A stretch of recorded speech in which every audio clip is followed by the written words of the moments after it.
This is the Geek Speak Show. Welcome to the Geek Speak Show. Interviews with the movers and shakers in geek culture. Hey, this is Todd McFarlane, creator of Spawn, and one of the original founders of Image Comics. I'm Zach Whedon. This is Mark Zickery, writer, producer, and director of Space Command. Hi, this is George Ascenti. I'm Ralph Bakshi. Hi, I'm Chris Hardwick. People who get it, get it. God bless the geek. They're listening. You're consuming. You're watching it with your ears. Oh, just listen. The Geek Speak Show is powered by Collider.com, GeekTyrant.com, DramaScreen.com, and MightyVille.com. Get ready to speak geek on the Geek Speak Show. Here's your host, Henry.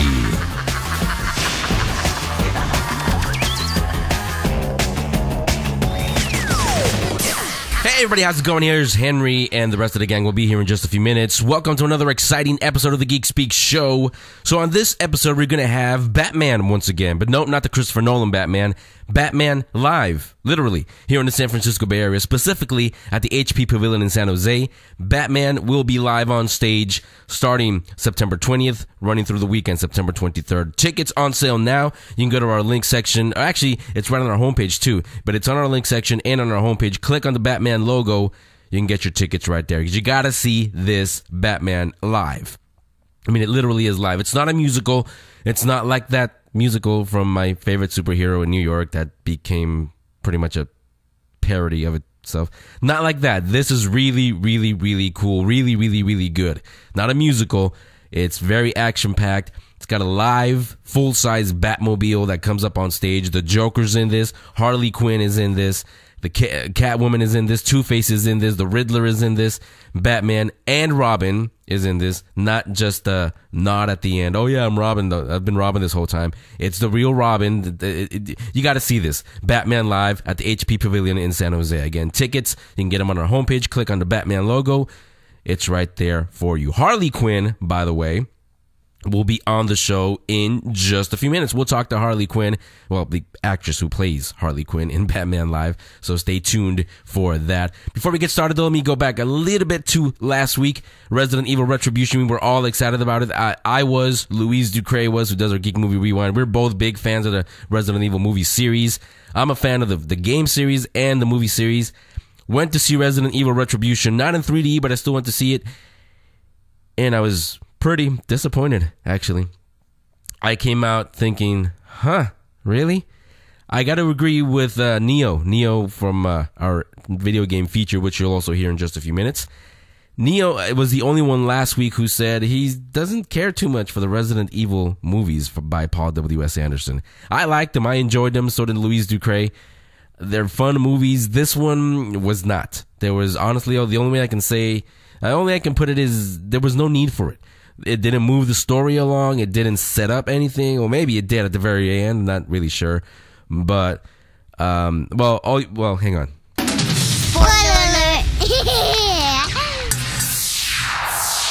So in case you're one of the few who hasn't seen it, because, again, like all the Resident Evil movies, even though it was pretty disappointing, it still managed to be number one at the box office.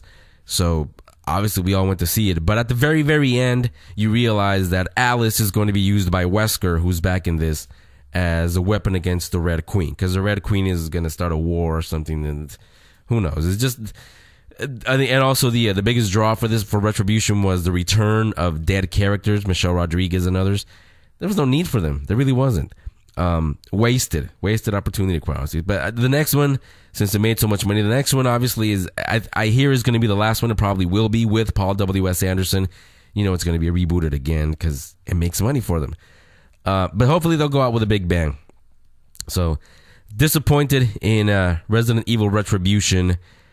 Oh well, so it is. And you know, because Neo was correct on this one, we're going to let him go first with his new feature, Neo with N.G.S, which stands for News, Games, and Stuff. Video games, you know, video game reviews, news, all the stuff you need to know about video games. It's right here, and here it is for you. Then we'll come on back, and the whole gang will be with me, and we'll introduce you. We'll kick off my favorite time of the year. Stay right there.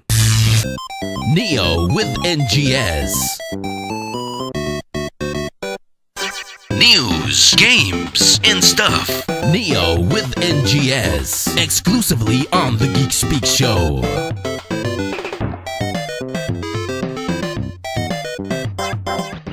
Hello everyone, my name is Chris. By day, I'm known as Neo. Well, on the interwebs anyway. But by night, I'm the Midnight Crusader. I am vengeance. I'm the knight. I am Nightwing! So, yeah, suck it, bats, I just stole your quote. Just kidding, love Batman, not really a fan of what they did to him in The Dark Knight Rises, but anyways, that is beside the point, and not what I am here to talk to you guys about today. Now, for this show in particular, the Geek Speak Show, my job will be to keep you guys up to date with what is what in the gaming world, anywhere from new game announcements to studio closures to... Man, you know, now that I mention it, that part really did sound depressing, doesn't it? Time to start off the day with some somber news. Your favorite video game developers have closed their doors, so you will never see another game from them. It's not just news, but also reviews. Yeah, let me just lighten the tone a bit. Game recommendations, what I've been playing recently, of course all sprinkled with my personal opinions on said matters, giving you guys my thoughts on it. The title for this segment is known as N.G.S, which stands for New Games and Stuff. Funny thing, coming up with an actual name for this was harder than it seemed, so in the end I stuck with the initials for my YouTube channel, Neo GameSpark, N.G.S, and realized that, you know, hey, this worked. The simpler, the better it seems, so yay for that. Anyways, enough introductions for now. If you want to know more about me, talk to Henry and we'll extend my segment to 16 hours where I can tell you everything from when I started out in kindergarten up until now. I'm actually sipping on some cherry cola, but yes, let's begin, shall we? First on the agenda, release dates of interest. Just launched this week, in fact, Borderlands 2, which is, of course, the sequel to the immensely popular open-world shooter Borderlands, came out in 2009, just for those who are wondering. Now, as far as I'm concerned, when it comes to the original Borderlands, I for one enjoyed what I played of it. I didn't play too much. I played a couple of hours here and there. But I will say this, after a while it started to kind of grow old and I really wasn't seeing too much mission variety in the game when it came to quests. It always was like, oh, go here, do that, go come to this guy, complete this objective, come back to him. And the world of Pandora just felt so boring and the enemies and all that stuff. The co-op was pretty fun, but again, you know, that only goes so far. So I kind of felt that it was very repetitive. Mind you, again, these are just my personal experiences with the game, so yours may totally differ. You may love the series, and that is perfectly fine. And I could see why people love it. Bajillions of guns. I have, however, heard very positive things regarding the sequel, so who knows, sometime in the future I might end up trying it out. You know how Steam is with their sales for video games. Next up, Jet Set Radio HD, which is a high-def remastering of the original Dreamcast title. It hit PlayStation Network, Xbox Live Arcade, and Steam today, Wednesday the 19th. Also making its way onto the Steam platform is Tony Hawk's Pro Skater HD. This is, of course, a high-def remastering of a couple of levels from the first two Tony Hawk Pro Skater titles, but of course it's given a nice coat of paint. It looks really nice, sleek, and sexy. It released earlier this summer on the consoles, PlayStation 3 and Xbox 360, so it took a while to make its way onto the PC, but it's finally here in its glory, so now I have an excuse to spend even more money on Steam. My wallet sure won't like that. Moving from skateboards to zombies, the demo for Resident Evil 6 is now available for download on both PlayStation Network and Xbox Live Arcade. You know, at this point, okay, here we go, we're going off into a rant section. They really shouldn't be called Resident Evil anymore. The games are just, okay, you know what, let's be real here. After Part 3, the series hasn't been the same. You know, Part 4 was interesting, I'll give it that. I really did like Part 4. It's my favorite game of the entire franchise. It managed to keep the flavor of the older games for the most part, while mixing in a new perspective and style of play, and I guess that's why I really liked it. Again, it was a very polarizing title for the fan base. People either loved it, hated it, or were in the middle. When you got to Part 5, however, Resident Evil 5, honestly, it was just a complete rehashing of Part 4, but you had Chris Boulder Muscle Redfield take the spotlight. I felt that too much emphasis was put on gunplay, action, and quick-time events as opposed to creepy atmospheric moments. And my god, the AI, do not get me freaking started on the AI. But you know what? I'm not gonna go there. I'm gonna cut myself off from now because I get pretty ugly when it comes to Resident Evil, Capcom, all that stuff. So basically, I liked the older titles for what they did, but now it seems that Capcom has really forgotten what made the series so great just to cash in on the recent trends of the shooter games. Regenerative health. Come on, Capcom. You stop acting a fool. Stop acting a fool, Capcom. Okay, stop it. Stop it right there, Neo. Stop it. So Dead Space 3 co-op machine guns. You gotta be kidding me, EA. Anyway, moving right along with the news stories of the day. Tokyo Game Show. For those who are listening who are not aware of what this Tokyo Game Show is, what is Tokyo Game Show, Neo? What is it? Tokyo Game Show, TGS, is an annual video games expo convention that's held annually. I just said that. That is held annually in Japan, and it's actually going on right now, this week in particular, all the way from the 20th to the 23rd. Technically, today is the 19th, but you guys know how it is with time differences. Yes? No? Oh, well, if you don't know, then I guess I wouldn't want to be with you when it comes to international flights. So you can expect a lot of new information regarding video games, and hopefully we'll see some great announcements out of it. A couple of developers have said that they're bringing their A game to the show, which is really awesome. It's really nice that we can see a lot of developers still pump out quality games as we get closer and closer to the end of the generation, and maybe we might see some sneak peeks for next gen. Who knows? Oh, hey, speaking of which, while recording, we already got something. Who would have thought? Yeah, it looks like the long-awaited, long-rumored PlayStation 3 Super Slim is now legit. When it comes to secrets, Sony doesn't try too hard to keep things under wraps. You know, the things that you would get surprised for, people already know about weeks, sometimes months in advance, with the case of the PS3 Super Slim. Earlier this summer, in fact, there were leaked documents and reports featuring trademarks and photos of a slimmer version of the PS3 that sported a smaller hard drive ranging from like 12 to 16 gigabytes. And lo and behold, here we are today, reporting to you now, the PS3 Super Slim is official. As with any hardware revision, the system is clearly smaller and weighs less than the current system out on the market today. This time around, there are various models to choose from. In the North American region in particular, Sony will sell a 500 gigabyte SKU for $299. I estimate that this is going to most likely replace the current 320 gigabyte model that goes for $300. So you're getting an extra 180 gigabytes of storage for the same price. And the release date is actually set for next week, September 25th, which is pretty weird. They gotta start shipping these out to the stores then. The second bundle that Sony plans to sell will include the upcoming shooter Dust 514, the Game of the Year edition of Uncharted 3, which, for those who are unaware, Game of the Year edition is essentially a compilation of all of the post-released content that was put out for a particular video game. Comes packed with a 250 gigabyte hard drive, will retail for $269.99 and comes out on October 30th. So, level of revision, iPhone 5 level, anyone? Ding dong, we have a freaking winner. As with any revision, this is obviously geared towards those who have yet to pick up a PS3 and are waiting for the best option, the best opportunity to get the most bang for their buck. I would say it's kind of foolish to release a second slimmed down version of a console, especially considering that the next gen consoles are literally just on the horizon. But considering the way Sony and Microsoft have been playing their cards, this gen in particular, I guess they do want to drag things out as much as possible and not get the consumer to spend as much money. I mean, there's pros and cons to this. I can understand that, you know, they're trying to save the consumer money. They don't want to invest so much more in a new console. But then again, you're kind of limiting yourself when it comes to the games, because the consoles have been starting to show their age, you know, the past 2 years. So you're going to need new consoles at some point. And I don't think it's healthy to limit developers with the games they put out with the hardware. You know, there's just a point where you literally can't do anything else, and then everyone is leaving you in the dust because, you know, you can't pull anything out of a system that is like 6-7 years old as opposed to a system that was released today.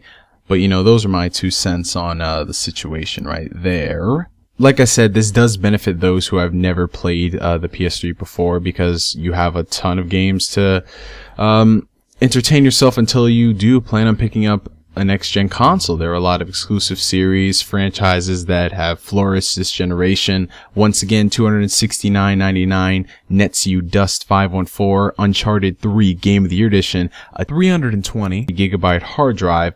While spending the extra $30, you don't get any games, but you get an extra 108 gigabytes of storage capacity. And that, ladies and gentlemen, wraps up the pilot segment of N.G.S. As you can tell, I'm still trying to work out all of the kinks, the format, etc., etc. So be sure to tell me how I did, how I handled myself. You can always leave your feedback by shooting an email to NGS@thegeekspeakshow.com, or come by my YouTube channel and send me a message, youtube.com/NeoGameSpark. What are you most excited to see from the Tokyo Game Show? Any big announcements in particular? Be sure to let us know by leaving a comment down below. And back to you, Henry. Neo with N.G.S. Hey, this is Todd McFarlane, creator of Spawn, and one of the original founders of Image Comics. And you're listening to Geek Speak Show. Thanks for coming. Yeah! We are back on the Geek Speak Show. So that is our new video game feature, Neo with N.G.S. News, games, and stuff. PlayStation Slim. You have one? You guys have one? You guys don't have one? Oh, yeah. I have a Not the PlayStation Slim. 3. Rachel, you have all of them, right? Yeah, I have everything. Oh, the whole gang is here, by the way. Wow, everything, huh? Yeah, so how slimmer can it get, really? I don't know. Maybe Maybe it is just now. Why would you want it slimmer? Is it portable? Do you That's take what she it with said. you?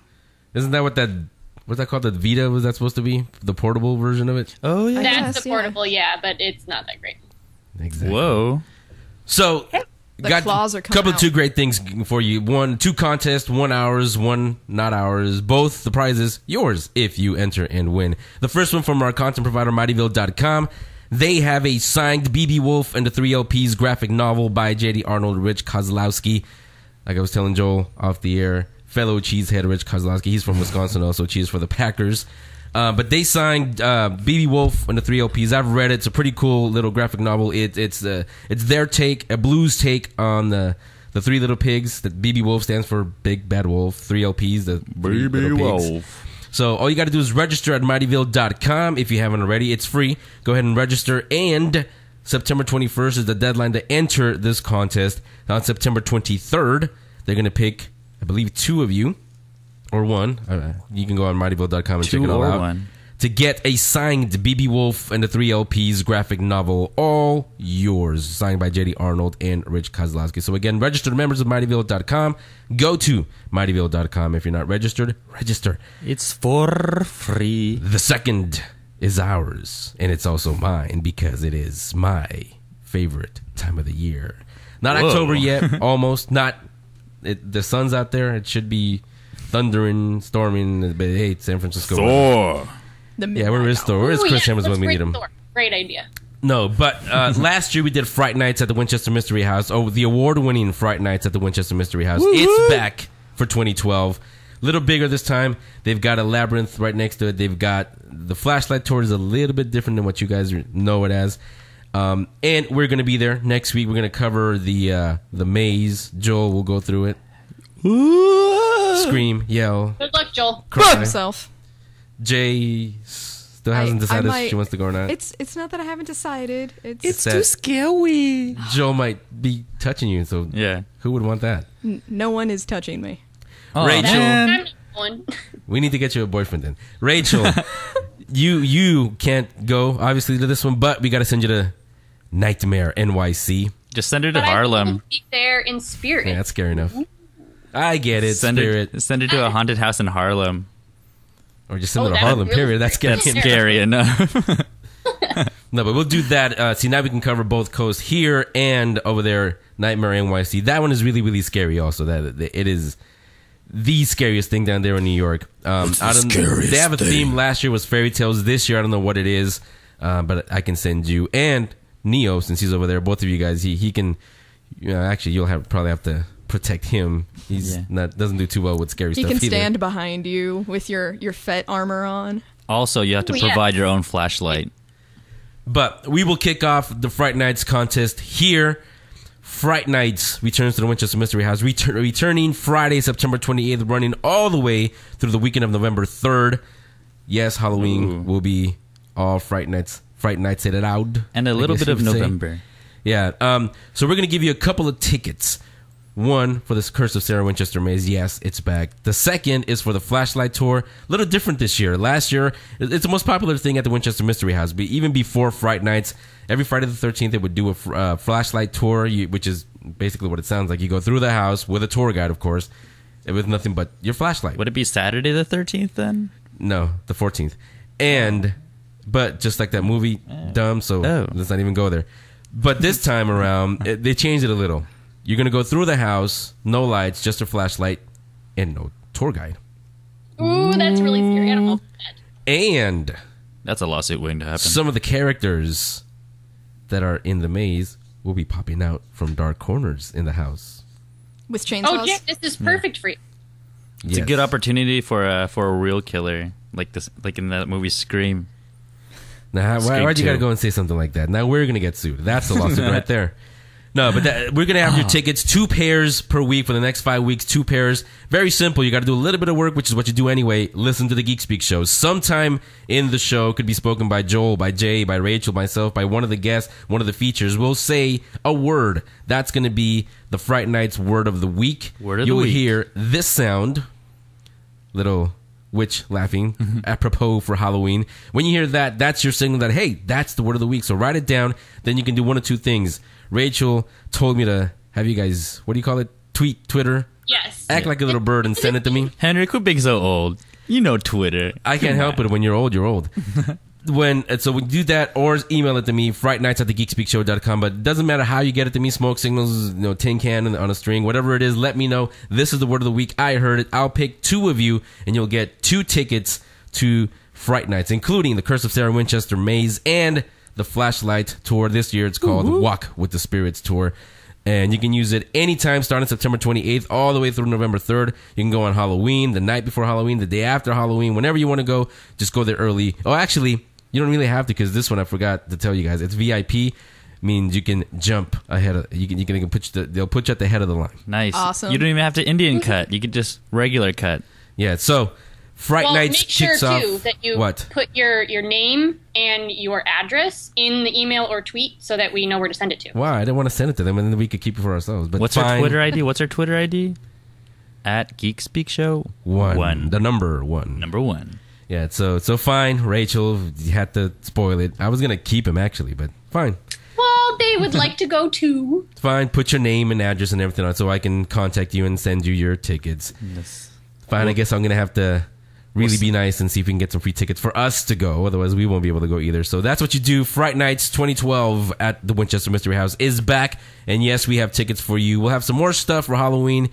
Well, I'll tease it at the end of the show. Right now, let's take a little break because I need to get some more of that cough medicine over there. Or orange juice, whatever that is. No, I gotta do brand that. names. He's got some drink in his cup. Who's ready for Batman Live? Always ready. Born ready.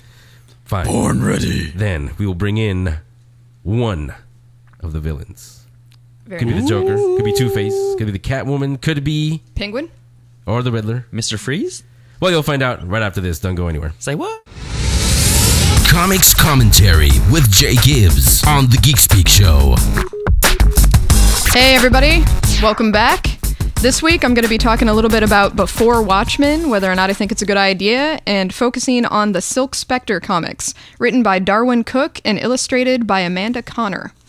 I am a huge Watchmen fan, talked about that a little bit in last week's show. I am a big fan of the original graphic novel. I'm a big fan of the movie, directed by Zack Snyder. And I am, surprisingly, a really big fan of Before Watchmen, which is the recently published, still in print, in circulation. You can go out and buy it at any brick-and-mortar store near you. You can order it online. It is the new DC ongoing miniseries that is a prequel to Watchmen, hence the name. And it's being written by 4 or 5 different guys. One of them is J. Michael Straczynski, who I'm a huge fan of for a long, long time.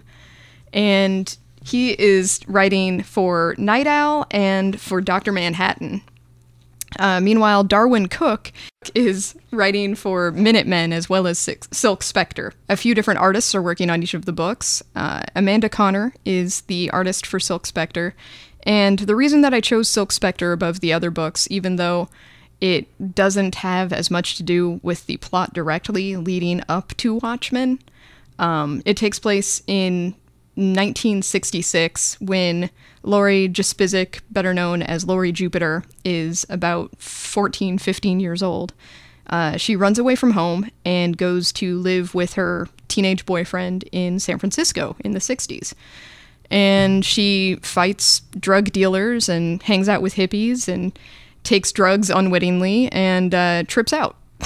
The reason that I chose Silk Spectre over the other Before Watchmen books, which I've checked out most of them, I've really enjoyed Dr. Manhattan. I've really enjoyed the let me look again, the Minutemen, is because Laurie in the original graphic novel is given kind of the least amount of characterization. She's the chick, she's eye candy, she's the heart, she's there to sort of ground and center the male characters, the male heroes. She humanizes the comedian because, spoilers, she's the comedian's daughter. Her mom, Silk Spectre 1, was almost raped by the comedian when he himself was a teenager and had just joined the sort of crime busters or the Watchmen or the Minutemen, the society of superheroes, basically, of masked vigilantes. And she was rescued in her hour of need, basically, by Hooded Justice, and he, served some two-fisted justice up on the comedian. But apparently sometime after that, we don't know if it was days or months or even years, but sometime after that, the comedian and the original Silk Spectre rekindled their relationship, and it was a mutual, and even by most characterizations, loving relationship that resulted in a daughter that she then raised with another man who was her manager because it was the prudent thing to do, and she was frowned upon for having made love basically to her would-be rapist and abuser. So there's a lot of shame and guilt and confusion about what makes Laurie Laurie. And eventually in Watchmen, the conclusion that Laurie's longtime companion, Dr. Manhattan, comes to is that her existence in and of itself is a miracle and is worth believing in. And so we see Laurie from an outsider's perspective more than we see inside of her own head. In Before Watchmen, Silk Spectre, which 1 through 3 are out on the stands right now, and I've read each of them cover to cover, we get to see a lighter side of the Watchmen universe, if such a thing is possible, because she is the most innocent character that is in the Watchmen universe. She's a teenage girl in the 60s, after all. She's believing in free love, but she's also not above getting her hands dirty and dispensing a little two-fisted justice or two high-heel kicks to the face justice, as the case may be. And she does exactly that when the situation calls for it, when she feels immediately threatened or like her loved ones are in danger.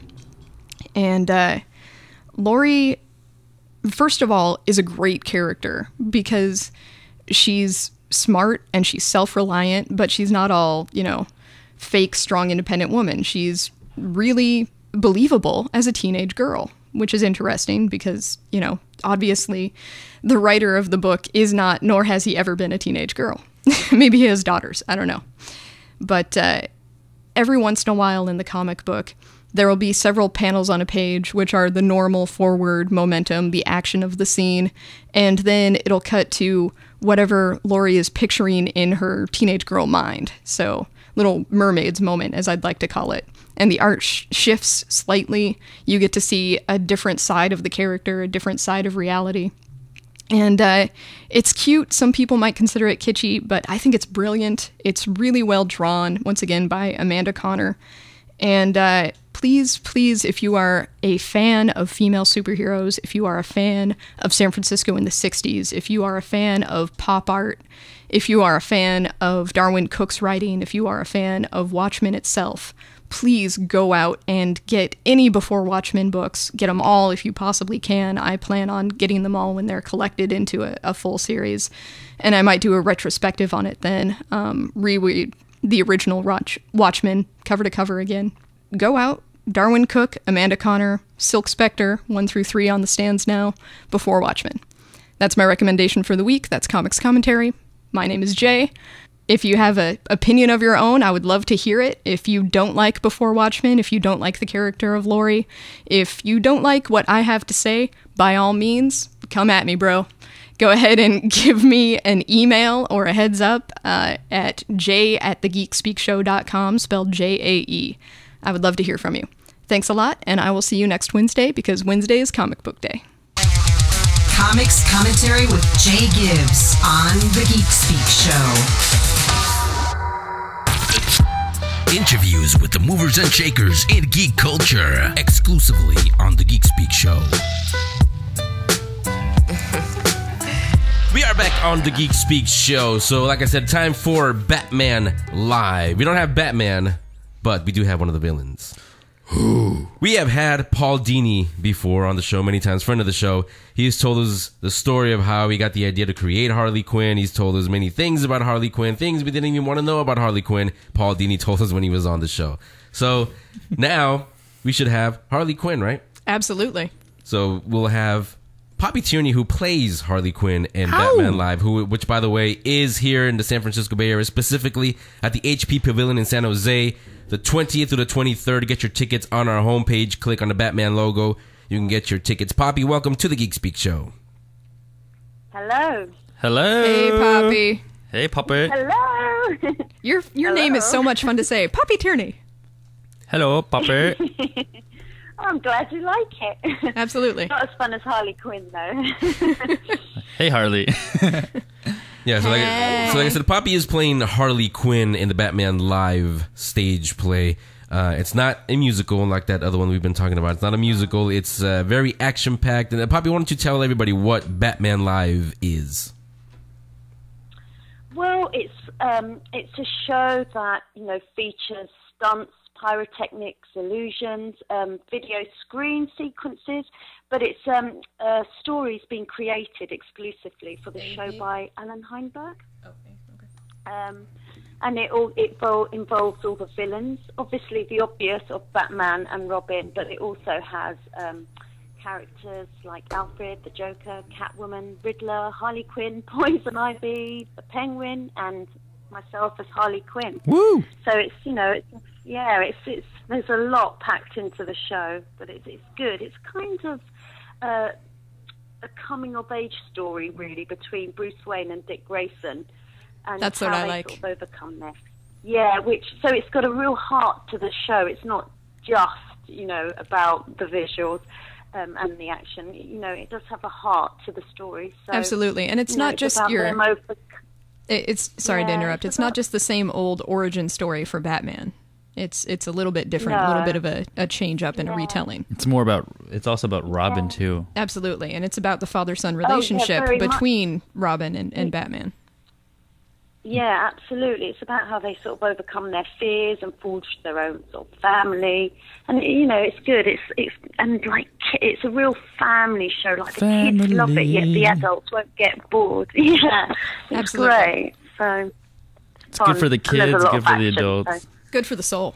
Oh, it's amazing when you do the show, seeing the kids afterwards, just like in their little outfits, running about, playing around, rolling on the floor. It's just such a good thing to see, Kids are just like, woo. Brilliant. All right, we're super excited about it. Love it. Now, Poppy, what made you want to take on the role of Harley Quinn in Batman Live? Oh, God, she's so funny, isn't she? I mean, absolutely. Obviously, it's tragic also as a woman, but she's very, it's it's just, I remember watching the original, and I sort of base it on the original form of like the animated series. Oh, so you're pretty familiar with the character then, right? Yeah, I mean, part of it I had to do my own research, and I just fell in love with the animated series and like Arlene Sorkin's voice. I just thought, oh, this is great. You know, her innocence makes it so funny, yet she's a villain, and I just love the whole contradiction of the character. Absolutely. You mentioned Arlene Sorkin. Tara Strong also voices the character. Do you feel like you're doing your own thing with the interpretation of Harley, or like you're doing a Arlene Sorkin sort of send-up or something like that? Well, I'm completely inspired by her, but I kind of put my own twist on it. But I would say the foundation of it is definitely Arlene Sorkin, because she's the, you know, Paul Dini, part of it is Paul Dini actually based it on her, and she's a real person. Absolutely, I'm like, right. oh wow, this is incredible. I have to go to, for me, I always go to the original source, and I thought, well, this is it, you know, because there's a lot out there, all sort of different spin-offs, and I just thought that's what I'm inspired by, actually. That's so, cool. Yeah, she's so much fun, though, isn't she?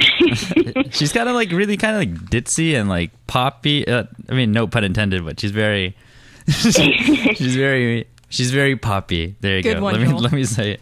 So, like, what's the hardest? What would you say is like the hardest part of being, you know, of performing when you perform in front of a live audience? What's the hardest thing? Oh, well, it's not hard. If anything, they completely support you, and you feel them behind the characters. So it's great, you know. And also, I think like my character within the show, it's comic relief, so it's really nice after lots of action-packed hearing them laugh. You know, it's great. You know, it's not really a job for you; it's play. Yeah, well, like, I was like wondering, like, you know, like physically, like, is it like, you know, kind of like physically demanding? Like, do we, you know, like, do any of the performers, have they been injured or anything like that? Well, there's lots of like flying. I do illusions in the show. It's kind of a family-friendly way of showing how the Joker is quite abusive towards her, but it's done in a way that for kids it's not too frightening, but it shows how he's very prepared to stick her in a box with 11 spears, you know? Yeah. So, and then you've got Catwoman doing fight sequences with Batman and Robin and all the henchmen, so it's great, you know, it's got a bit of everything. Absolutely. You have quite a costume that you have to carry off, and you have to be in great shape in order to play the character. So is it difficult to perform in the costume? Is it binding? Is it restricting? Only when I wear the heels, because there's bits where she wears like ballet pumps where I'm sort of running around and doing the illusions. But apart from that, when the heels, it kind of works because I've got the massive mallet. I just have to sort of saunter a bit rather than run around. But that's okay. It gives her a bit of balance, a bit of kudos as a sexy woman. So you know what they say: if you can't run in them, don't wear it. Have all of the actors? Sorry, have all of the actors, yourself included, had a chance to try out the Batmobile? I haven't, no. They're very, because it's so beautiful. It's only Batman and Robin who get to be inside it or touch it, you know, where it's very much protected. So no. But it works and everything though, right? It's a yeah, it does. It comes onto the stage and goes off. Yeah, it's great. I don't want to give too much away. Yeah, we don't like doing spoilers on the show, but that's definitely something that I'm going to try, because I am going to have some video coverage of the Batman Live as it comes here to the HP Pavilion in San Jose. And again, you can get tickets on our website. Click on the Batman logo. You can get your tickets on there. Now, Poppy, you mentioned, we're talking to Poppy Tierney, by the way, who plays Harley Quinn in Batman Live. You guys who are going there will see her this weekend. Poppy, when you mentioned earlier you see the kids with the costumes, us big kids, we may not go in costume, but we're huge fans of Batman, the movies, movies, which, by the way, we got to tell everybody, in case you didn't know, Poppy was in Batman Begins, Christopher Nolan's. Really? She was the opera singer, I believe. Exactly. See, Joel is a real Batman fan. Yeah. Yeah, but I was going to ask you, Poppy, do you having done Batman Live now? Do you see the comic fans who go a little bit differently now? You see how much passion they have for the Batman character? Oh my God, it's amazing. Like as soon as some of the characters are introduced, you hear them whooping and really getting involved. It's lovely for the entrance of the character, like Catwoman in. I don't want to give too much away, but like her entrance is fantastic. She sort of comes down the. We're very excited for it. Comes down from the ceiling, and you just hear people go woo, like really up for it. You know, and you get lots of adults coming dressed up as well. It's not just kids, you know. It's great, you know. Everyone gets involved. It's just a fun show, really, for. You know, family show for people just to. It's not dark like the films. Obviously, it's a separate entity. By the way, really, but it works. Can I hear you like in your Harley Quinn voice, real quick? Hey, Mr. J, miss me? That was amazing. So good. we got to use that every week on the show for like an intro. I'm gonna start talking like that now. Okay, so Poppy, have you given any thought to what kind of role you would seek out after Batman Live wraps? I have to say I've really got a taste of comedy now. It's so much fun playing a character that makes people laugh. I really don't know, because after this I go back to the UK. It depends what comes up really and what I'm right for, to be honest. But yeah, I like keeping myself open and seeing what's meant to be will be, kind of thing. I like that. I've not got anything. Yeah, I kind of want to go with the sort of flow and see what, you know, happens, really. That's very Harley Quinn-ish of you. Yeah, but you have to do that, really, in our business, you know, in order to remain a happy person, you know. Well, you sound like a very happy person. Poppy Tierney, very level-headed. Female role model. Down to not earth. when I play Harley Quinn. Complete skits when I play Harley Quinn. Hey, it lets so you. It's quite fun to play. It lets you, you know, go a little crazy a little bit. You know, it lets you kind of just like not have to be so wound up. You know, when you play Harley Quinn, because she's like such a free-spirited character. Yeah, but that's what's so much fun about it, because you know she's got this innocence, but then she's completely insane and zany and out of the box, which makes her gives me so much freedom. But even though she's all those things, she's still a force to be reckoned with, which makes her really exciting to play, I think. She has her switch button where she just loses it, you know, or fire a bazooka, you know. I like to think that Harley is the sunnier side of evil. Well, she also likes to... Yeah, I think... Oh, yeah, I was going to say, you know, Harley Quinn, she likes to, like, you know, she's in love with the Joker, and she also likes to flirt with Batman after being shut down by the Joker so often, and... Yeah, you know. But I think what makes her slightly different and kind of almost endearing as a villain is the fact that she's actually driven by love, for her love for the Joker. So love makes you crazy. Love makes you do crazy things.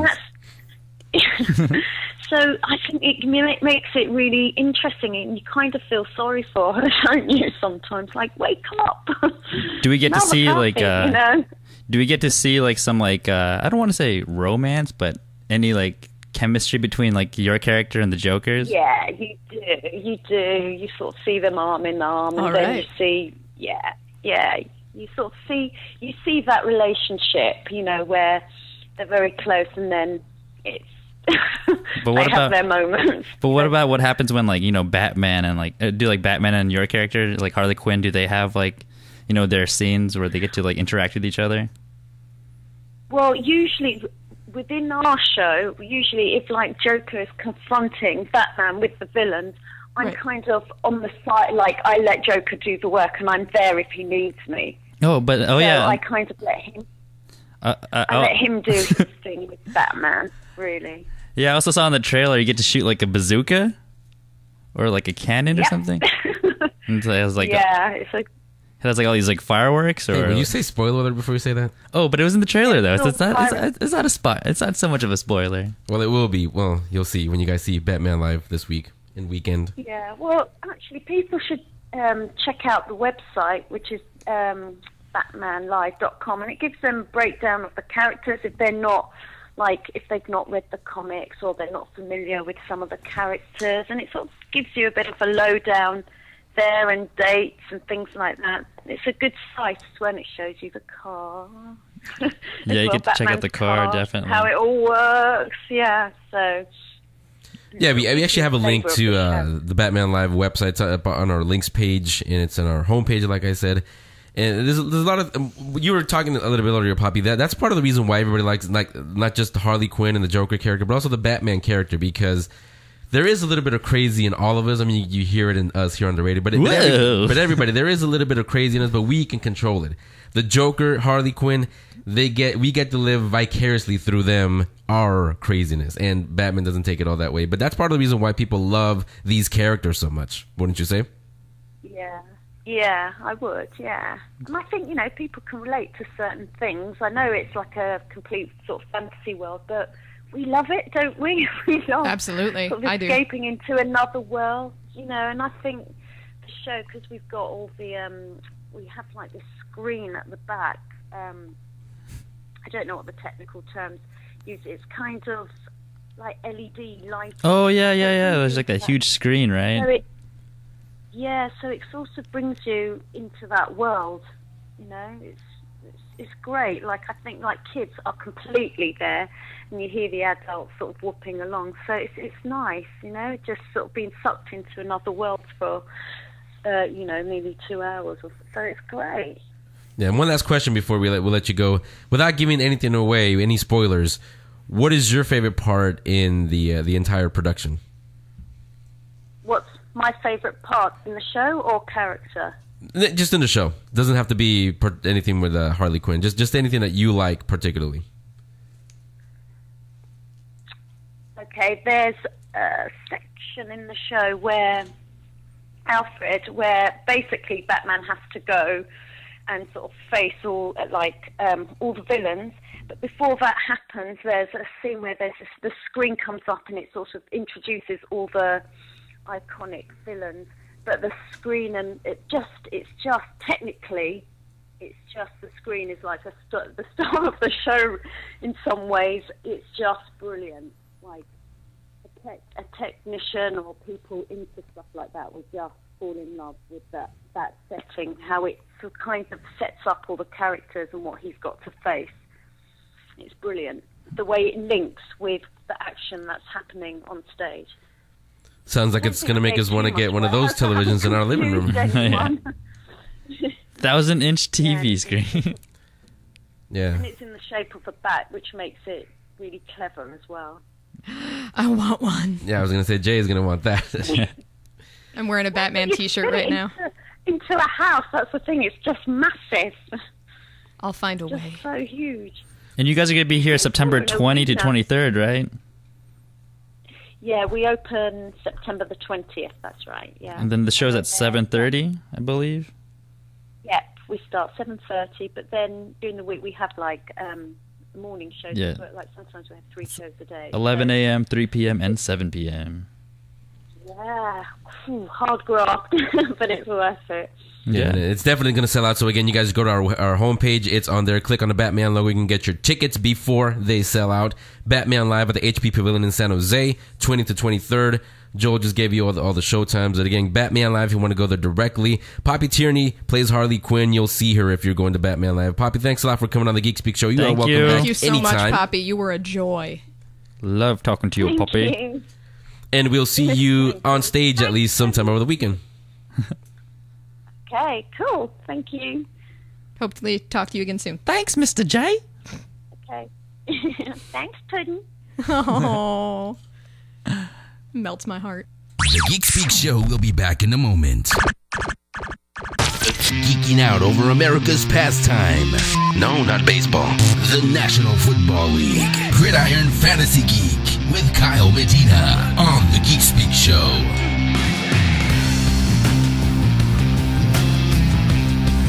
A lot of crying from last week because, Kyle, you lost a lot of people their homes, all their belongings. I lost as well, too. It was a rough week, too. A lot of upsets. I don't know. I'm sure the people that lost their house, they're really upset. Hey, I can't help it if New England loses to Arizona. We're talking about the Cardinals. They weren't who they thought they were. Yeah, they didn't. So here we go. Week 3 is coming up. We're going to start with the Thursday night games, the national games, because we're going to be like DirecTV, the Sunday ticket thing. If you're in the market, you'll get your game. If not, then you have to settle for Sunday night, Thursday night, or even Thursday night if you have NFL Network, even, because I know not every market gets the NFL Network. I don't know why not. But let's start with the Thursday night game. It's sort of a big one. It is an exciting game from both teams last week. I'll take the Giants in a high-scoring game. Who are they playing anyway? Giants at Carolina, both 1-1. You gonna take them over Superman? Big Blue over Superman? No. 510 yards last week. That was impressive. That was last week. But I like the Giants. You fantasy guys. I deal with reality. All right, that was a Thursday night game. The Sunday night game, New England at Baltimore. It was a rough loss last week in New England, and in my opinion, it's tough to see New England lose 2 in a row, but one of them will, and I'll take Baltimore over New England.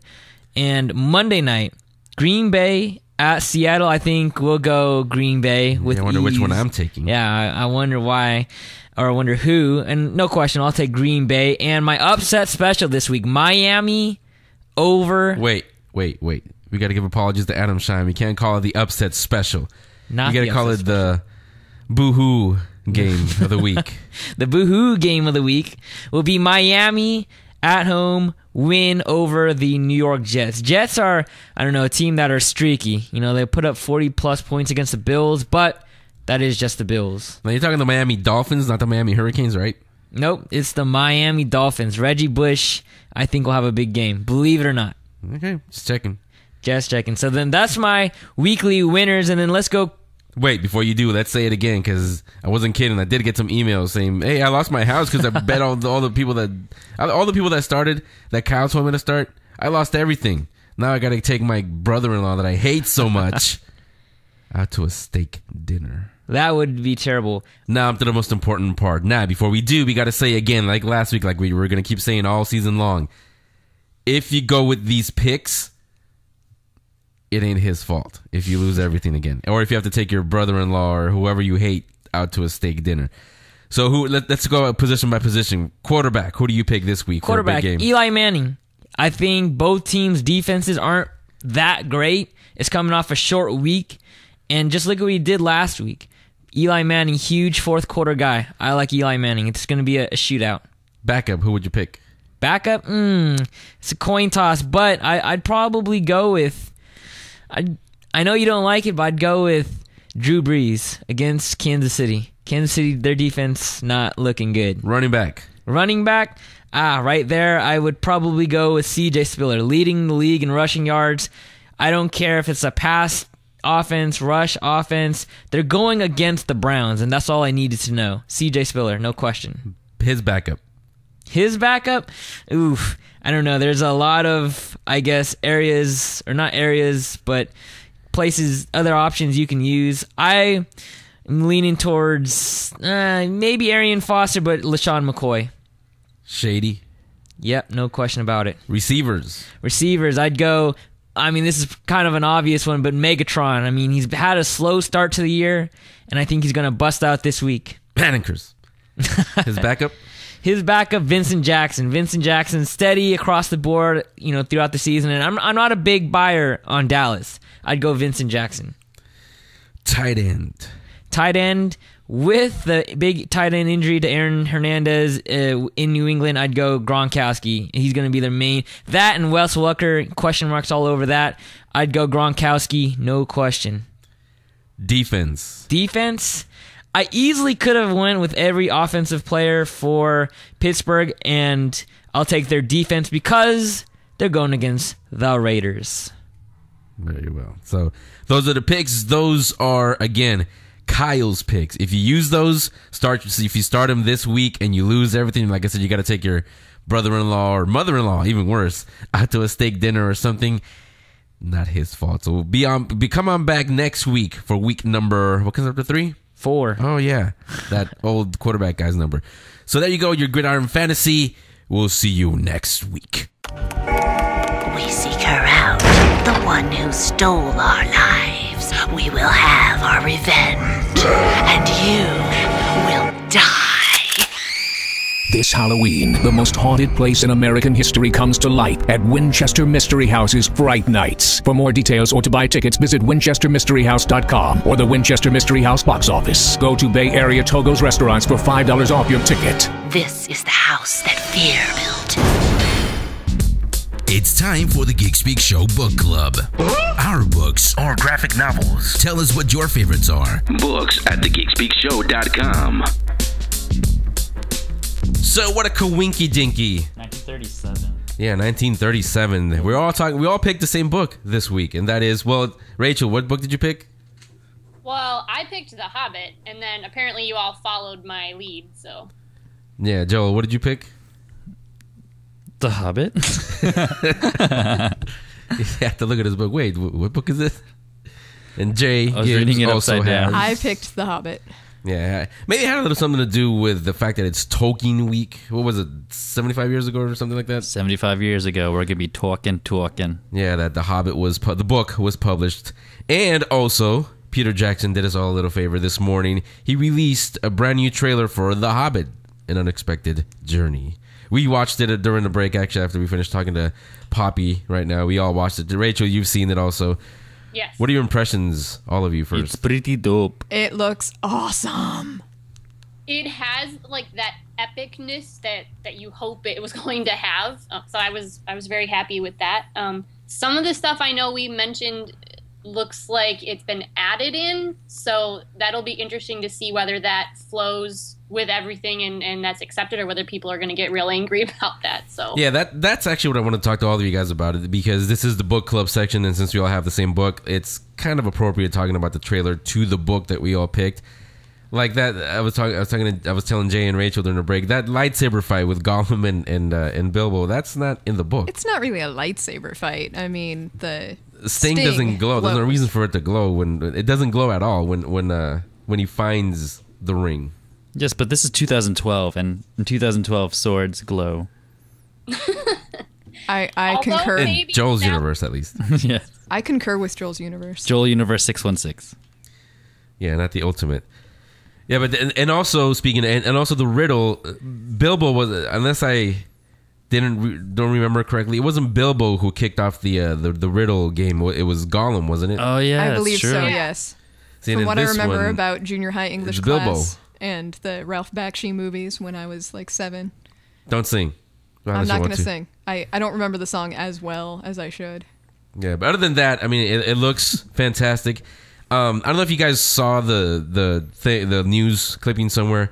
I think it was on Collider.com, another one of our content providers. That it's going to be, Rachel, you get on this. You're our technical person over there.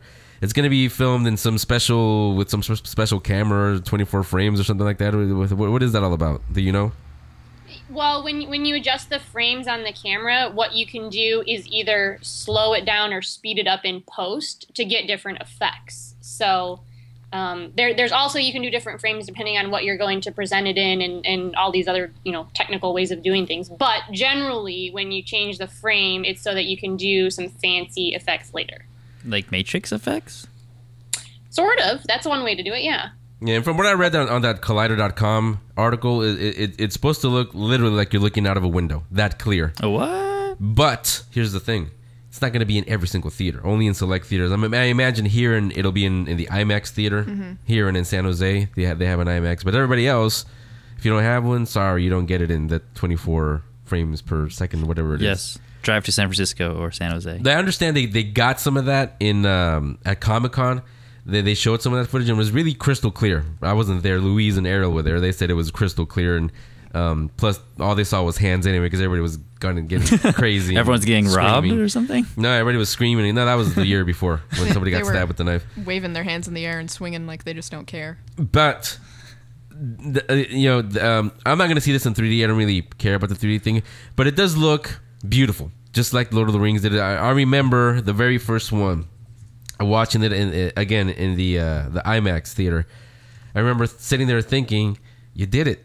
You did it." He looked like a hobbit back then, but You did it. Everything the way I imagined it when I was reading the books, I was seeing that come to life on the screen. It looks like that in the trailer that we're seeing now. Yes, it does. The first trailer, if you got the teaser, actually, what I like, it should have reminded you, Jay, about from the Hobbit cartoons, because of the singing. The dwarf starts singing. Yeah, it made me think of that, but it's not as goofy. It's very trance-like. Yeah. So and there's again it's bothering me a little bit, but not to the point where I don't want to see it. Kind of like with Spider-Man, when I started seeing all the things that came out of that, it made me not want to see it, even though I did, because it's Spider-Man. It's my favorite. But this one, it's not bothering me to the point where I don't want to see the Hobbit. I do want to see it. I'll be there first in line, midnight. Absolutely. Like we all will. It just, I don't know. I don't know really how I feel about it. Well, I think what you're trying to get at is it has the potential to be overdone. And we haven't seen that yet, but that doesn't mean that that's not going to happen. So we're afraid that it's going to go too far over the edge. We're just not jinxing it. That's all we're doing. See, I hope the same thing that happened in Resident Evil Retribution doesn't happen to this one. Because Resident Evil Retribution There's no zombies in The Hobbit. They brought the whole gang back. Peter Jackson's doing the same thing for this one. Resident Evil Retribution, as I said at the beginning of the show, there was no need for them to even be there at all. But for this one, I hope there's a reason to have Legolas there. There's a reason to have everybody else there. Well, Legolas isn't there. They cast Lee Pace to play Legolas's dad. But Orlando Bloom is in it also. It has what? Orlando Bloom has been cast in it also. I saw that. Seriously? Yeah, on the IMDb, it shows like the whole cast. Yeah. Maybe he's like doing a cameo at the end or something. Maybe at the beginning they're like, hey, remember a long time ago? And then... Flashback. Well, it can't be a long time ago because The Hobbit is considered the prequel. Well, I was thinking, like to have like the Lord of the Rings characters at the beginning of the movie and be like, yeah, like they're telling a story, like the story that Bilbo, can you please tell us your story? And I'm not even going to ask you guys why they're making it a trilogy. Cha-ching. Cha-ching. But what I would ask thing. you guys is, how could you possibly make this a trilogy? Peter Jay, you Jackson were saying that is the master. He's adding a lot into the story, like the so-called laser sword fight that you were talking about. I think it. Well, actually, let's be clear. It's not a laser sword. It's Sting, but it's glowing blue, so it looks like a lightsaber. It does. It does look a little like a lightsaber fight. Actually, you know what it looked like, Rachel? Yeah. Mustafar, the final battle with Anakin and Obi-Wan. That's what it looks like. It just hit me. That's what it reminded me of. We are getting so geeky up in here. Hello. You're listening to the Geek Speak Show. Absolutely. At Geek Speak Show 1. I say that with pride, not shame. Pride. No, but you were saying? Hey. Peter Jackson is the master of filming stuff that didn't necessarily need to be filmed, but then when you see it, you're like, oh my god, yes! Yeah. Yes, that's what I wanted to happen. Except for in King Kong. I didn't really like King Kong so much. I love that movie. I felt there's like too much CGI in that one. Point, Jay, he has a talent of making things relevant. Absolutely. So even if he's adding or dragging something out, you don't care because you're like, oh my god, more. Character development, build up, battle. And J.R.R. Tolkien himself had a tendency to ramble on and to add unnecessary detail and to do a lot of nuance and emotion and background buildup before he got to the actual point of the story. Yeah, that's why those books are so big. Absolutely. Yeah. And then like the second edition would be like even thicker because they'd even add more, and then he'd think of something, and then he'd third edition came out. There's more about something, And then he's got the Silmarillion, right? Which I was is about to talk about that. Yeah, the Bible to it. So who's to say that there's not references or stuff pulled out of that wasn't included in the Hobbit book, but yet is referenced in the other ones? You know what I mean? There's a lot to work with. So. He's from another world, dude. He's from Middle Earth. Yeah.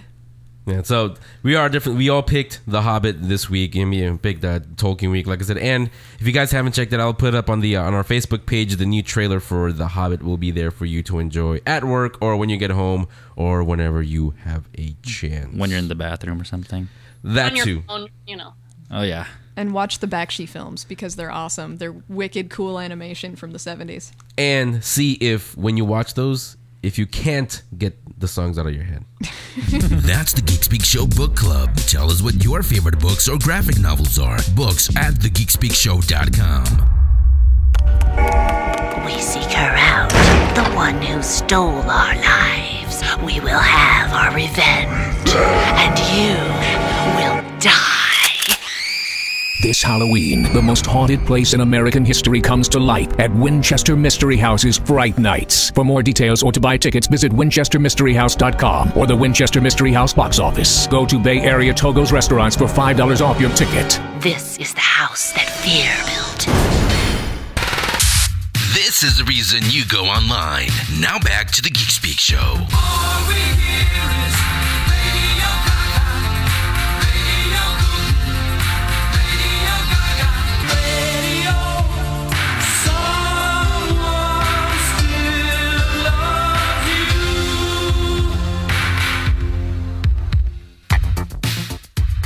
That was the first time that Chad Lambert came on the Geek Speak Show to promote Radio Gaga. That was earlier this year. It feels like years ago, but it was earlier this year.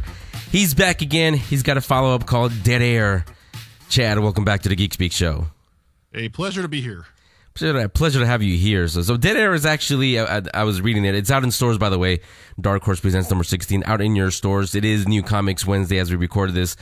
So go get it in stores there. You can also get it on Dark Horse, their website. You can get it on there digitally, or if you want to hold it, again, it's in your stores. So this one actually, Chad, is more like an origin story, right? More than Radio Gaga. Yeah, I mean, Radio Gaga was a straightforward, here's this really funny thing that happened to me in radio. So with Dead Air, I kind of wanted to go back and start from the beginning.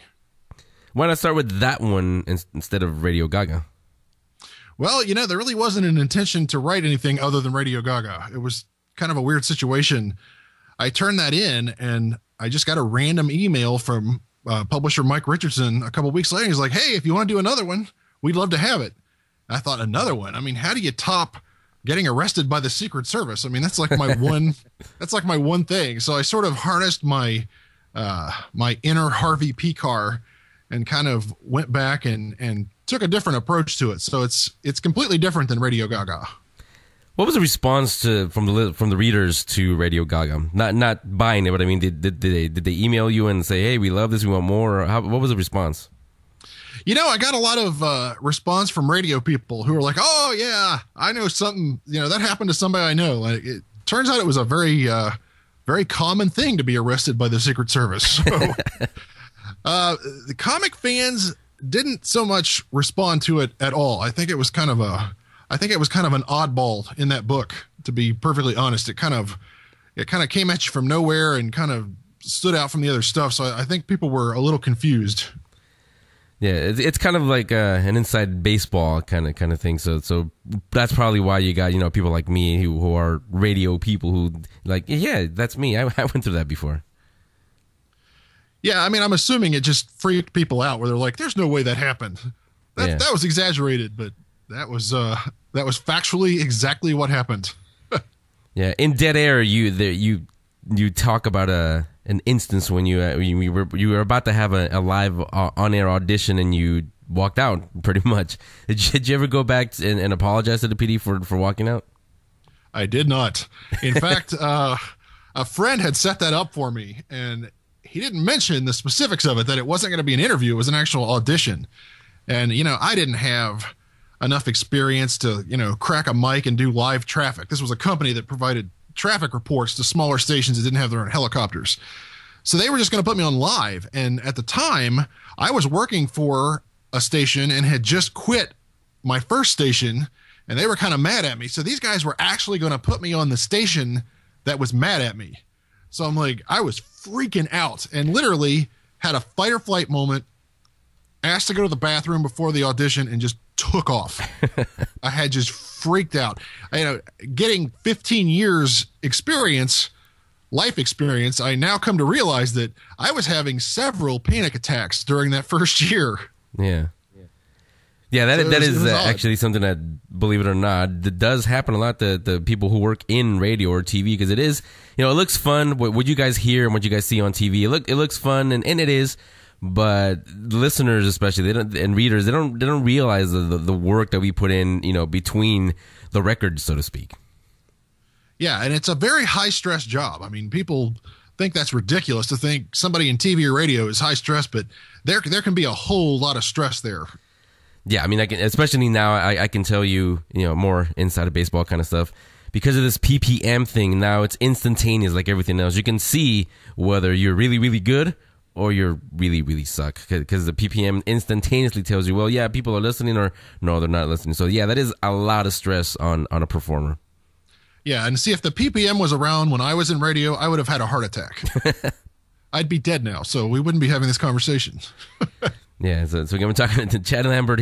The new one, the follow-up to Radio Gaga, Dead Air, is part of the Dark Horse Presents number 16 in stores today. New Comics Wednesday, it's in stores today. You can also get it on the Dark Horse website digitally.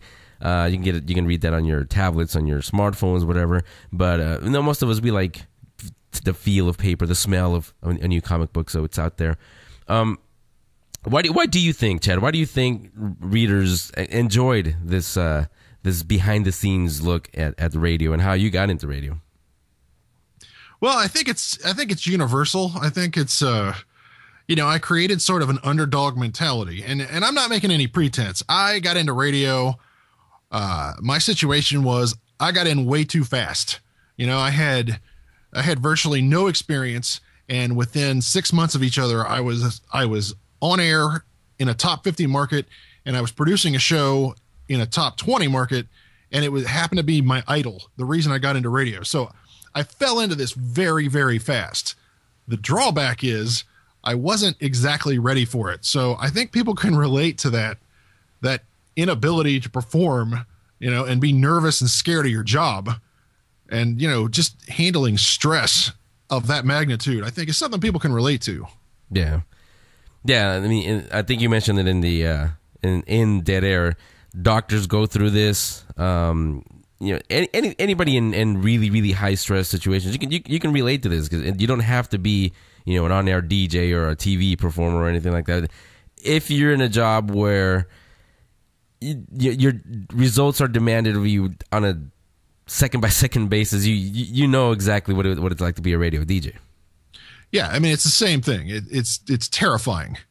The personal stress you put on yourself to perform is a lot worse than the actual stress itself. I mean, yeah, dead air is dead air. That happens. It's not like someone's going to just break in the studio and shoot you because you have 3 or 4 seconds of dead air, but it's that internal fear of that music going dead, or like, being on the toilet when a record ends, or, that kind of stuff is stressful, and I get stressed out thinking about it. I'm getting stressed out now. Yeah, which on the other side of that is also why we have what we call the bathroom songs, the ones that are like 12 minutes long. Hey, my bathroom song on the alternative station was The Smiths, How Soon Is Now. That was the only 7-minute song we had in the library. So if it got to where I was just sweating and couldn't take it anymore, hey, we got a request for The Smiths. Boom. I used to be in, out, and back in 7 minutes. I used to be at a jazz station, actually, where I could actually let an entire album track through and then just come back and say, well, we just heard from Miles Davis. That was this. So that was my bathroom album, that song. Oh, nice. See, that would be a nice cushion. Yeah. I had 6 minutes and 33 seconds to do my business. And the other thing I was thinking right now also is, you think there's a nostalgic reason why people like this? Because as you know, radio is not the same as it used to be when you and I used to do it. Personality radio was king back then, or mid the late 80s, early 90s. Now it's more, I call it cookie cutter radio. But do you think this look behind the scenes and a look back at a better time in radio, do you think that's why they get drawn to this, stories like this?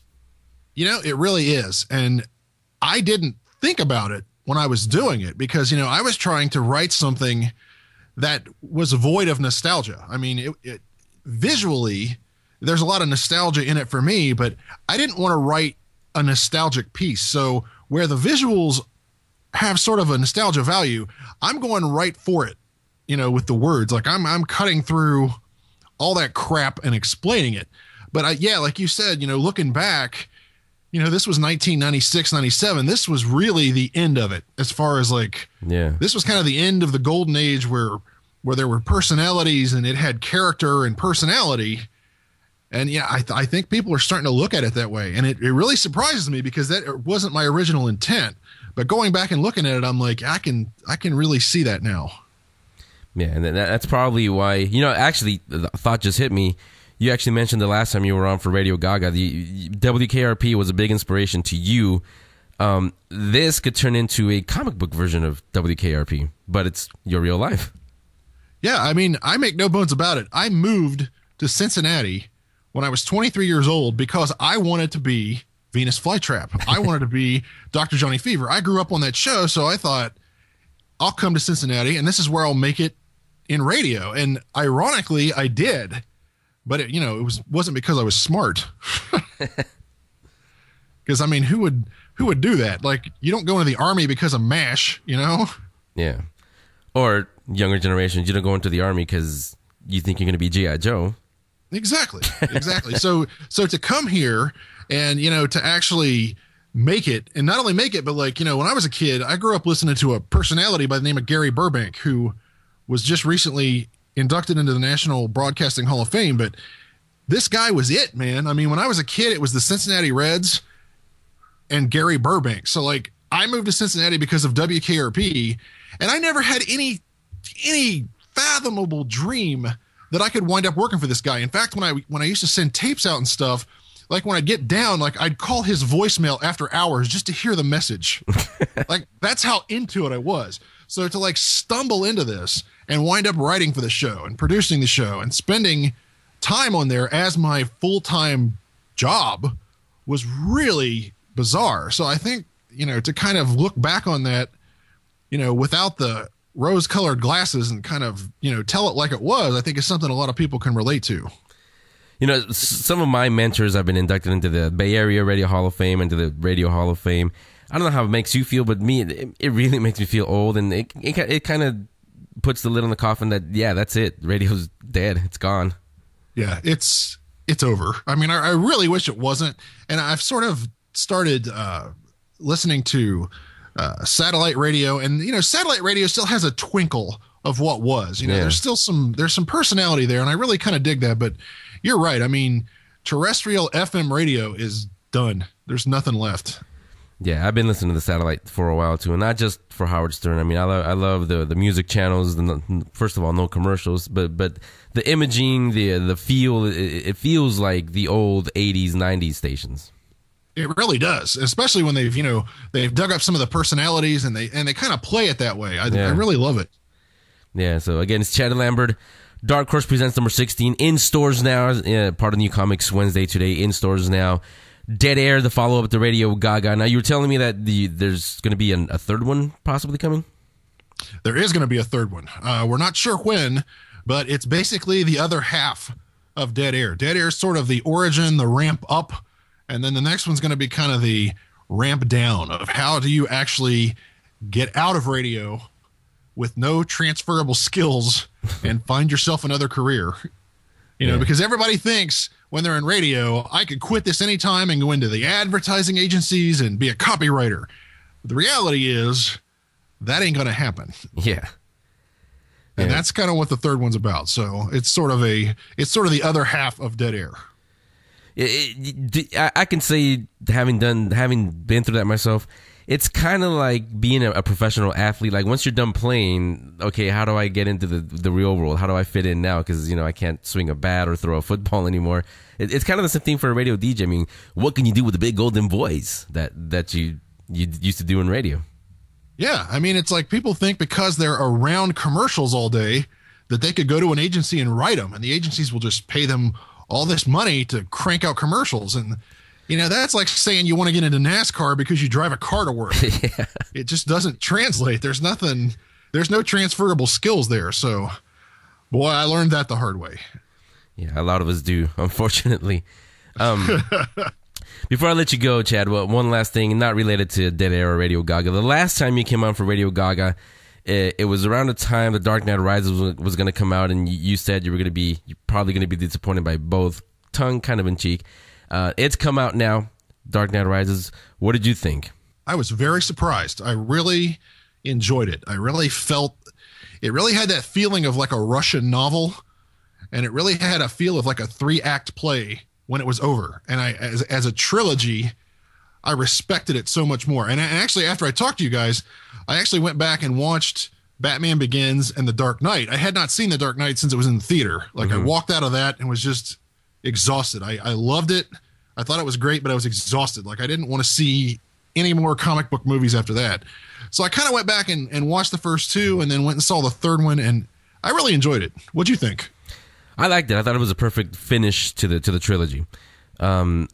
We talked to the executive producer that week, and I mentioned to him that the only thing I didn't like was the ending, because it leaves us wanting more, because you can't just leave it with Robin comes up to the Batcave and then it fades to black, because now we want to see, okay, what's going to happen now with the new Batman. And talking to him, I know that Warner Brothers made Nolan put that in at the end, and in fact, it wasn't even Nolan who directed that. The way it was going to end was, remember him when he, spoiler alert in case you guys haven't seen it, how Alfred sees him at the end, Bruce Wayne at the that little restaurant or wherever it was at the end. It was gonna end there, fade to black, and you were supposed to think, well, maybe he is alive, maybe he's not. And very Inception-like ending, and that's why Warner Brothers said no, because they said no, too much like Inception, so they made him put in that final scene at the end. So I mean, nice. That was the only thing that I mean, I can live with it, but it bothered me a little that it now we're not going to get this, because who knows what they're going to do next. They're probably going to do a reboot, or it's probably not going to be a direct sequel. So, but like I said, good ending to the Nolan trilogy. Yeah, I call those scenes, I call that the Andrew McCarthy wig, and that's the whole thing of like, to me, it was very clear that the director didn't intend that ending. But they had to go back and reshoot, like in Pretty in Pink, they had to go back and reshoot the ending. And by that time, Andrew McCarthy had shaved his head, so he's got this god-awful wig on. And the switch from the original intended near ending to this new ending was like, wow, what the hell was that? So I call that the Andrew McCarthy wig syndrome. Yeah, so as you can tell, Chad, definitely a geek, definitely a comic book geek. And again, his story is follow-up to Radio Gaga, Dead Air in Dark Horse Presents number 16 in stores now. You can get it also online. Going to have a link to that. Actually, I do have a link to that on the link section. You can go to your local comic book store and ask for Dark Horse Presents number 16. Chad, you're welcome back when number 3 hits, whenever that is. Let me know, and we will gladly have you back on.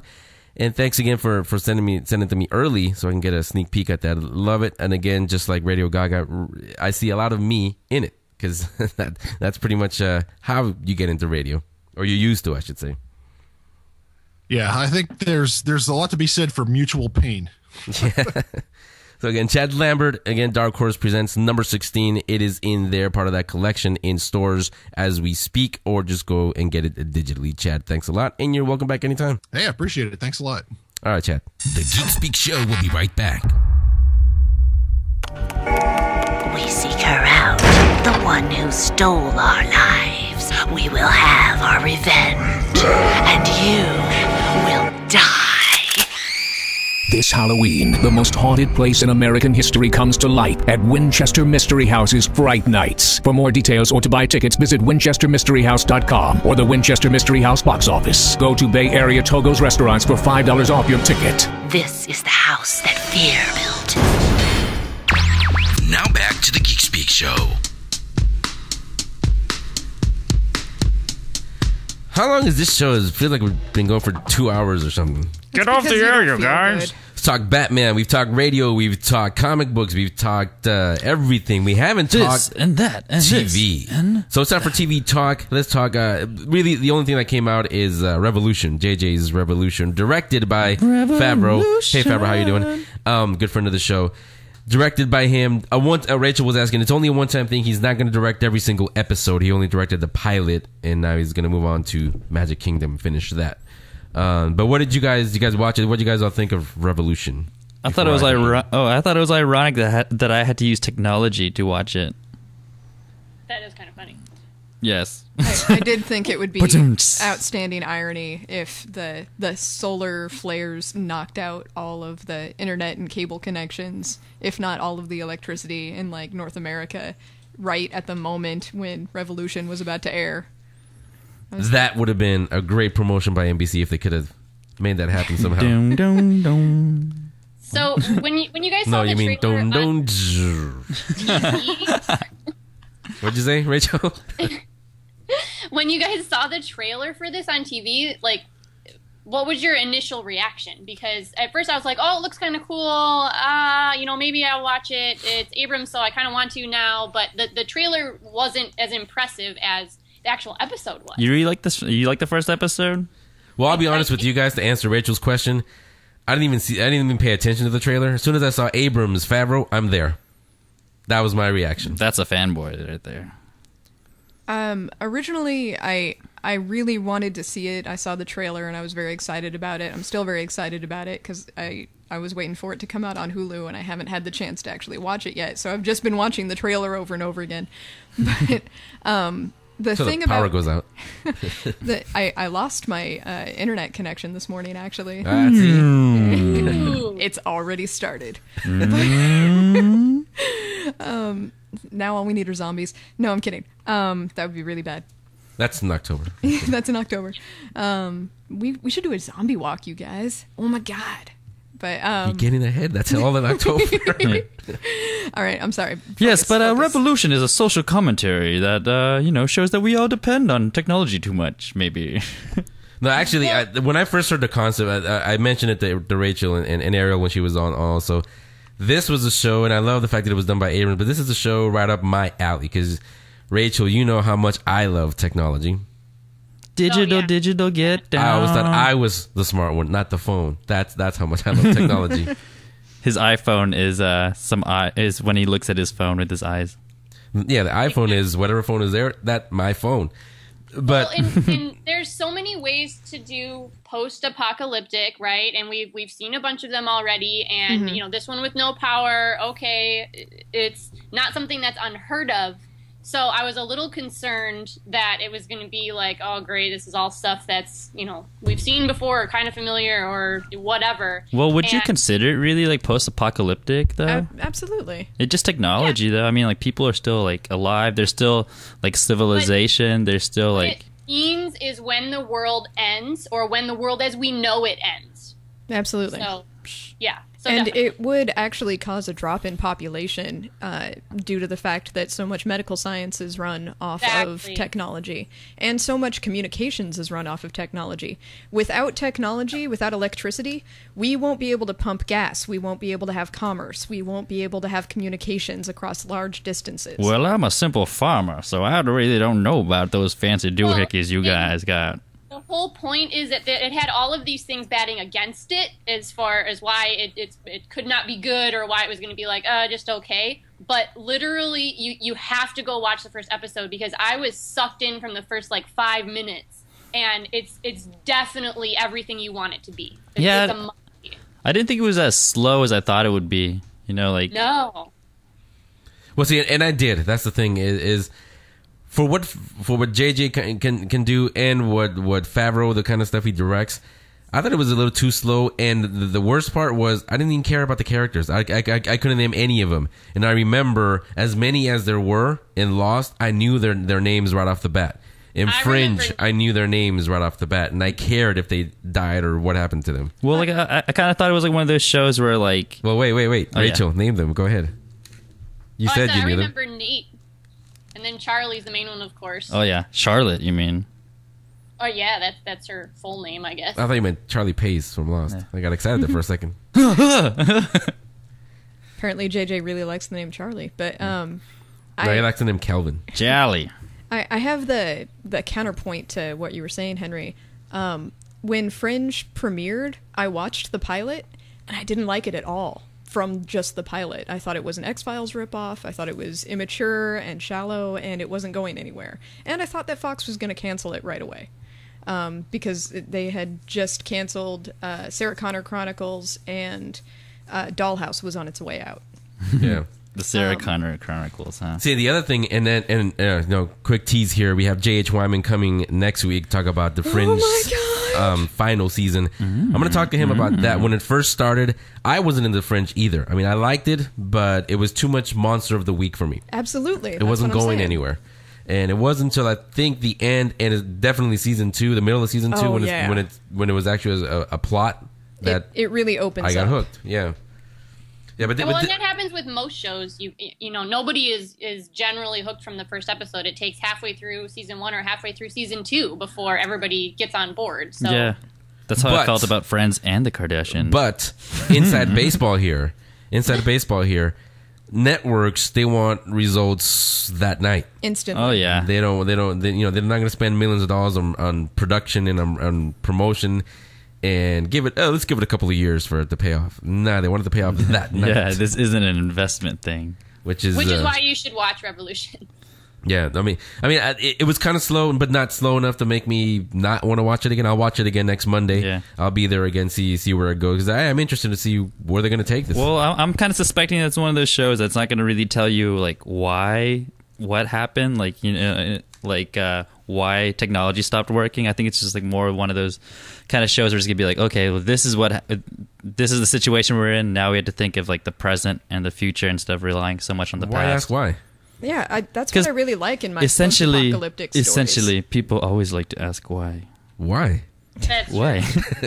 Why ask why? Try the Geek Speak show. Well, let me ask you that seriously. Let me ask all three of you this: are you tired of shows that don't answer anything? No, yeah. Try to be the next Lost and just have nothing but questions over questions on top of questions on top of other questions. I only get sick of that right away if I know that the writers themselves don't have a plan. If they actually have a plot and a character arc that they're working with that they had before they started filming, I am on board. I am all for that. I'm rooting for them. And you can tell that as it goes on. You can tell if there's nothing there or if you're getting fed information little by little. Yes, writers, we can tell. We're not that dumb. You're making us so disillusioned. Damon. Generation X style. I just don't care anymore. But with Lost, with a lot of runs on the X-Men, with, there were other shows that have been known for this. Even The Sopranos did it.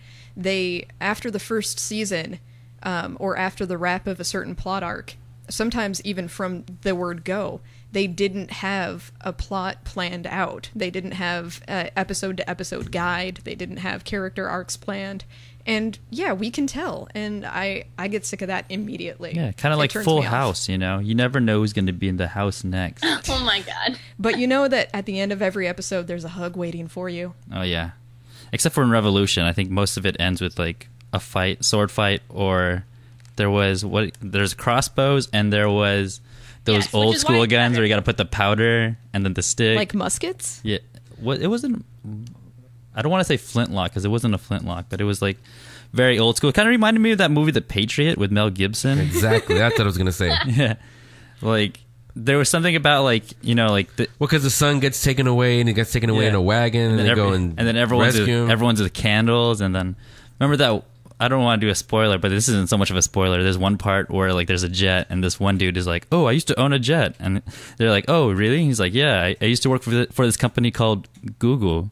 And then he paid his $80 million for one roll of Charmin. One roll of Charmin.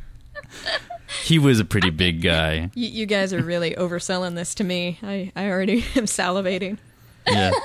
There's a lot of those little references to like things that we do that we have now that later on they kind of look back and it makes it a little ridiculous, you know, like this whole internet craze. It's so passé. Wow, that was a weird phase. Remember that when we had the internet? Do the characters do anything for you, Rachel, Joel? I noticed that the bad guy in this episode looked a little bit similar to Barack Obama. And that made me like, whoa, is the president the bad guy in this show? I gotta be honest, when he first comes on, you know, he's on a horse, he arrives, and you see him, I'm like, whoa, why is the president in here? It kind of reminded me of actually like the Postman. Remember, like the beginning of the Postman kind of starts off with one of those things where like there's like a bunch of like soldiers on horses, and they come into the village, and they're like, tax season, give us your crops, and. Well, see, I'm getting worried now because most shows or movies or anything that reminds you too much of things that aren't that good, not a good sign for that. Well, The Patriot was good. Postman was...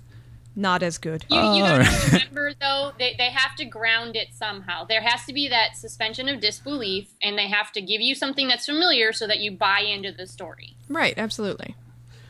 So yeah, but Harley did do something for me. I thought she was awesome, and I really like how her character developed even over the first episode. I didn't like her acting so much, though. Well, that's it bound to wasn't get awful, better though. over time. Yeah, I guess that's just experience. I mean, I don't know who the actress is. The only problem I had was with the uncle. I can't remember his name. Uncle right now, Jesse. Stop talking Full he House. Gave in to helping. I was talking Dukes of Hazzard. Well, because if you remember, like he actually like is like, hey, this is the last bottle of single malt Scotch in Chicago. So then he's like, I don't want to help you. He drinks some of it, and then a couple hours later, he's like, okay, I'm down to kill these guys. Well, yeah, that's the only problem I If you've have ever with had him single agreeing malt with Scotch, you Red Renee understand. and whatever. But I used to be a bartender, so I know a little thing about single malt Scotch and killing. You know. You need to put that on your resume, Joel. He did. I think got hired here. So that's I our threatened to kill Henry. Actually, We're definitely recommending, obviously, that you check it out. So make sure you go to geekspeakshow.com, and I think we'll have a link up there, right, Henry? Yeah, in our link section, I'll have a link to the NBC official site. you on definitely there. have to check out the show before technology turns off and you can't watch it anymore. Yeah, so nothing else genre related is coming out yet. Grimm is coming head to head with Fringe next Friday. And again, we'll have J.H. Wyman, and we'll have somebody from Grimm. We had it before, where we have somebody from Grimm, and so we have to have somebody. We're fair here. We have somebody from Grimm also, so we'll have them both on. This year, even though it's the last season and doesn't really matter, I'm still going to watch Fringe live. It's only 13 episodes, and I'll go back to watching Grimm live again because it's a whole 28 episode order, I think, for Grimm this year. Good for them. It's a pretty good show, actually. Once Upon a Time is coming, I believe, early October. Once Upon a Time comes out. Once Upon a Time. I don't know if you guys watch that one or not. It's in the queue at home. It's available. The first season, 22 episodes, is on Hulu and on Netflix on demand. Once Upon a Time, I want to watch it. Actually, yeah, it's pretty interesting. Actually, I mean that Grimm and Once Upon a Time, they both have their own take on fairy tales. Both do it a little different. But both are pretty interesting shows. They're as pretty if good. Disney didn't do it well enough. Someone else has That's to why. do it. It doesn't even belong to Disney anyway. Yeah, They that's true. just That's true. Stolen. This is for grown-ups. That is true. There you go. Grimm certainly is for grown-ups. Yeah, it's like Degrassi. And of No, course, I'm kidding. October 14th, AMC's The Walking Dead and Chris Hardwick's Talking Dead returns also. Oh, who and said that? Who said that? Kevin's comic book Men also returns. Kevin. Looking forward to all of those, especially The Walking Dead. I really want to see what they're going to do with the Governor. I don't know if you guys followed the book. Our comics commentator. When I read it, I always read it as the Governor, but it isn't the Governor. It's the Governor. Where is the grasshopper chirping sound effect when I need it? So that is the show for this week. Let me tease you guys. Next week it's going to be a really special show for me because we kick off my favorite time of the year. A lot of Halloween stuff. We're going to be at the Winchester Mystery House. We're going to be thanks to Rachel, she has a lot of friends in high places. We're going to get also an interview with the guys from the Ghost Adventures. They'll come on. And whoa, what's that? That was Rachel. And we're also going to, again, for Jay and myself, going to have J.H. Wyman, one of the executive producers on Fringe. If my head doesn't explode in between now and then. No spoilers, but we will talk about the beginning and especially the end. No spoilers, but we will talk about how he sees it, where he would like to end it. Did he really want to end it, or was he forced to end it And by where does Fox? he want to go from here? Yes, gunpoint. That will be an exclusive because he doesn't know where he wants to go, and we will talk about that also. And we'll continue the Fright Nights thingy. Halloween. It's almost time for trick or treat. Twinkle tweet time, trick or treat time. So That when should you guys actually be hear a Twitter contest thing. Yeah, when you Twig guys or hear tweet. the word of the week, like when if I say trick or treat, and you hear the sound, That's the word of the day.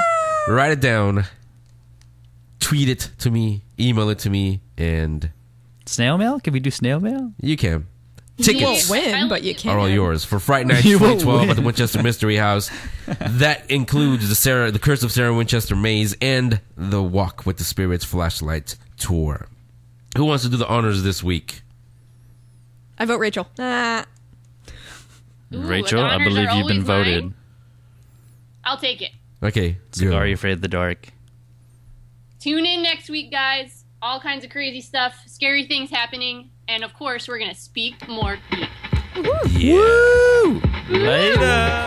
The Geek Speak Show will be back next week with a brand new episode. In the meantime, follow them on Twitter at Geek Speak Show 1. That's the number 1. Become a fan on Facebook. Subscribe on iTunes. Watch special event coverage and the Geek Speak video show on YouTube/Geek Speak Videos. And listen to past shows in the archive section on thegeekspeakshow.com. A big thank you to the Geek Speak Show's content providers, GeekTyrant.com, Collider.com, RamaScreen.com, and MightyVille.com. The Geek Speak Show.